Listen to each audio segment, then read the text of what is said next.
Oke, berjumpa kembali kawan-kawan Koiholic dengan Iki Koiku Channel.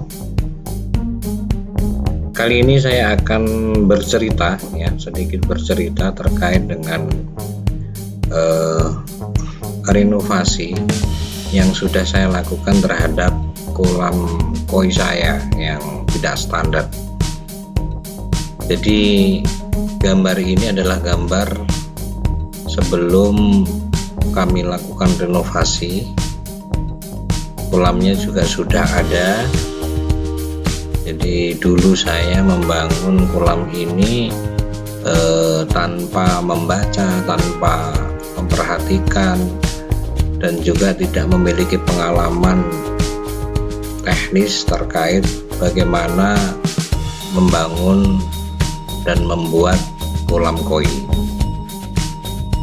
Jadi tanpa filter, kemudian kedalamannya juga tidak standar. Akhirnya berkali-kali memelihara koi, tahu-tahu koinya mati. Nah, setelah membaca di forum, kemudian di beberapa grup diskusi terkait koi, akhirnya saya mengetahui bahwa memang untuk kolam koi memang harus standar, harus ada filtrasinya, kemudian kedalamannya juga harus terukur. Nah, akhirnya saya memutuskan untuk merenovasi kolam koi saya. Nah, ini penampakan awal. Kemudian ini sudah mulai proses. Proses pertama adalah dengan menggali sampai kedalaman 1,25 meter. Kemudian langkah selanjutnya saya membagi kolam ini menjadi dua bagian. Jadi yang 2/3 itu adalah kolamnya, kemudian yang 1/3 adalah chambernya. Karena apa? Saya berprinsip setelah membaca dan lain sebagainya bahwa chamber itu idealnya adalah 1/3 dari kolam. Nah, ini saya tidak menambah chamber di luar kolam, tetapi saya bagi kolam ini menjadi dua bagian. Yang satu adalah kolam 2/3-nya dan 1/3-nya adalah chamber. Bisa kawan-kawan lihat di sini ada bottom drain-nya, ya. Di tengah-tengah itu namanya bottom drain. Bottom drain ini fungsinya adalah untuk pintu awal masuk air kolam ke chamber. Nah, ini biasanya sekitar pakai peralon 3,5 ya. Nah, kemudian ini kawan-kawan bisa saksikan saya pasang di sini ada skimmer. Nah, skimmer ini saya buat langsung, ya, beda lubangnya, langsung masuk ke chamber pertama. Dan di sini saya buat lubang berbeda, jadi mengantisipasi seandainya nanti misalnya bottom drain-nya macet, ya, itu bisa untuk sebagai cadangan. Nah, ini kawan-kawan bisa saksikan ada chamber pertama saya. Di situ bisa kawan-kawan lihat ada dua lubang, ya. Lubang utama itu satu lubang dari bottom drain, kemudian duanya ini adalah lubang menuju chamber kedua.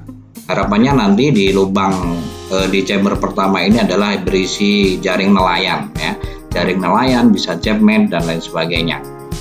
Ini adalah yang kedua, chamber kedua, ya.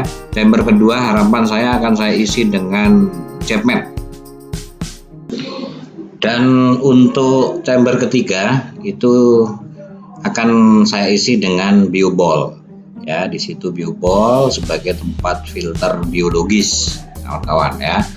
Nah, terkait chamber keempat adalah chamber terakhir, itu nanti hanya berisi pompa. Ya, bisa mungkin di situ ada lubang output, ya, output dari air yang sudah terfilter di chamber pertama, kedua, dan ketiga. Jadi itu ya isi rencana chamber dari renovasi yang saya lakukan, kawan-kawan. Kemudian ini proses renovasinya ya, sebagian kawan-kawan yang bisa saya videokan, tidak semuanya. Jadi memang renovasi yang saya lakukan ini demi untuk kesehatan dari kolam koi. Selama ini ada yang mati, kemudian ada yang sakit, banyak terjadi seperti itu. Nah, nanti akan saya sampaikan selanjutnya bagaimana progresnya pasca renovasi, kawan-kawan. Tonton terus ya. Oke kawan-kawan, jadi dalam proses renovasi ini saya menggunakan varian cat yaitu FlexiCoat Water Ponding. Saya menggunakan FlexiCoat Water Ponding untuk kolam saya yang tadi ya, 2 meter kali 175 kalau nggak salah, kali 1,25 meter. Itu saya menggunakan FlexiCoat Water Ponding ini, yaitu yang berkapasitas 2,5 kg. Nah, kenapa saya menggunakan cat ini? Karena di awal saya sudah memakai cat ini, dan cat ini hasil pengalaman saya ya, di kolam saya yang pertama itu sangat bagus ya. Yang pertama dia anti racun, yang kedua lentur dan fleksibel, dan yang ketiga pada waktu itu saya cepat-cepat memakai, langsung saya isi air waktu itu. Jadi cukup 2 hari karena saking pengennya ya, saking pengen segera melihat jadinya. Jadi setelah 2 hari pakai FlexiCoat itu yang ketentuannya 7 hari, waktu itu saya langsung isi air ya, langsung saya isi air, kemudian tidak saya kuras, langsung saya ingin membuktikan bahwa ini aman memang.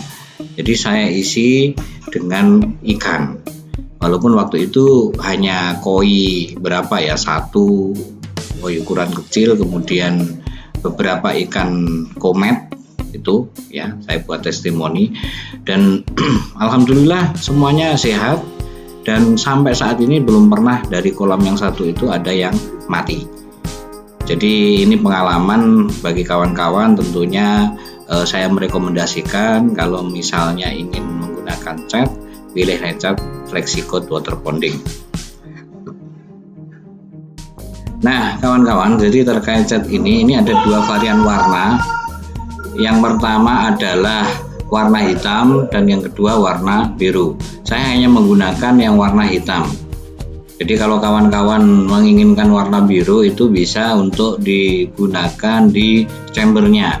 Tapi kalau untuk di kolamnya saya menggunakan warna hitam. Kenapa? Warna hitam itu lebih cenderung bagus untuk kolam outdoor. Jadi dia akan terlihat hitam dan akan menampilkan secara kontras ikan koi yang ada di dalam kolam. Jadi ikan koi akan lebih terlihat dengan jelas. Ini saya rekomendasikan yang warna hitam, tapi tentunya kawan-kawan juga punya pilihan tersendiri. Kalau memang menginginkan warna biru, it's okay, karena itu sesuai dengan sesuai dengan keinginan dari kawan-kawan sendiri. Nah, untuk cat ini ada 2 spesifikasi volume ya. Jadi ada yang 2,5 kg dan juga ada yang 10 kg.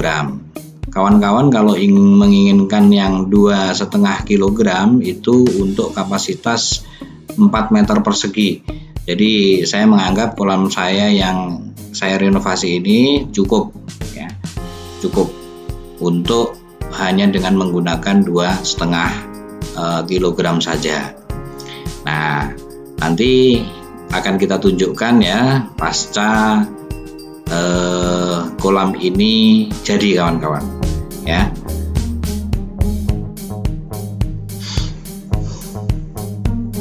Jadi ini penampakannya kawan-kawan ya,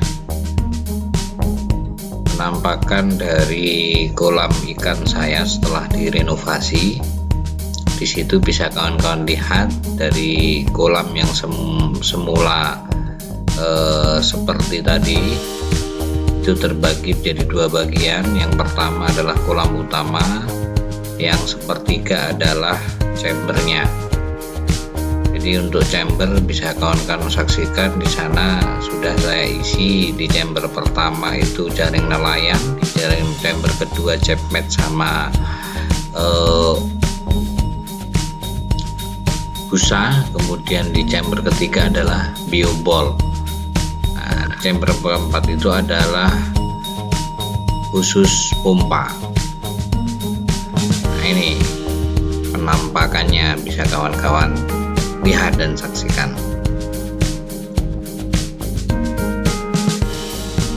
Nah, oke kawan-kawan, jadi ini adalah hasil dari renovasi saya, kolam saya yang dulunya hanya sekitar 45 cm ketinggian, saya renovasi menjadi 1,25 meter kedalamannya. Dan kemudian saya tambahkan di situ chamber, sebagaimana sudah saya sebutkan tadi. Sebelumnya nggak ada chamber sama sekali. Jadi pada waktu awal saya membuat kolam itu tidak ada chamber, kemudian hasil pengalaman saya banyak ikan yang sakit, banyak ikan yang mati. Akhirnya saya kasih chamber dan juga saya perdalam, sekalian merenovasi sekalian semuanya ya. Jadi pertama memang keinginannya hanya sekedar merenovasi chambernya saja, tapi biar lebih standar lagi kedalamannya juga saya tambah. Dari hasil renovasi tersebut sampai saat ini alhamdulillah ikannya juga sehat, bahkan sekarang sudah saya isi dengan filternya, media filter semuanya sudah berjalan dengan baik filter mekanis maupun filter biologis. Filter mekanis saya pakai jaring nelayan di chamber pertama, kemudian di chamber kedua saya pakai jepmet dan juga busa, kemudian di chamber ketiga saya memakai bioball dan juga ada di situ batu zeolit. Nah, fungsi batu zeolit ini juga penting untuk menetralkan ya keasaman ya, dan juga tentunya juga menjadi salah satu filter biologis. Jadi kawan-kawan, filter biologis itu menjadi hal yang penting untuk mengubah ya racun yang ada dari kotoran ikan koi kita. Nah, disitulah fungsinya filter biologis, di mana terdapat bakteri yang akan merubah racun tersebut menjadi zat yang positif untuk kualitas air kita. Nah, kemudian di chamber keempat tentunya di situ hanya ada pompa air. Saya pergunakan pompa air model jepmet 5.800 ya, liter per jam. Dan itu saya kira sangat cukup untuk kolam saya. Nah, mungkin demikian kawan-kawan dari pengalaman yang dapat saya share bagi kawan-kawan terkait pentingnya merenovasi kolam seandainya memang kolam kita itu tidak standar. Standarnya banyak, mungkin filternya kurang besar atau mungkin belum di situ kedalamannya juga kurang. Nah, ini menjadi penting kalau memang kita menginginkan ikan koi kita itu sehat dan juga bisa tumbuh terus menerus. Jangan sampai mungkin hanya karena kurang standar kita memelihara ikan koi mudah sakit sehingga tidak bisa menikmati ikan koi kita mulai dari kecil sampai bertumbuh hingga besar. Harapannya kita bisa menikmati ikan koi kita mulai dari awal kita memelihara sampai di akhir nanti menjadi tumbuh menjadi besar itu. Jadi mungkin itu saja kawan-kawan terkait dengan apa yang bisa saya share. Semoga ini bermanfaat. Mohon untuk subscribe dan juga bisa di-share dengan harapan bisa bermanfaat dan sebagai referensi buat kawan-kawan yang lain seandainya ingin merenovasi atau membuat kolam yang standar. Terima kasih. Assalamualaikum warahmatullahi wabarakatuh.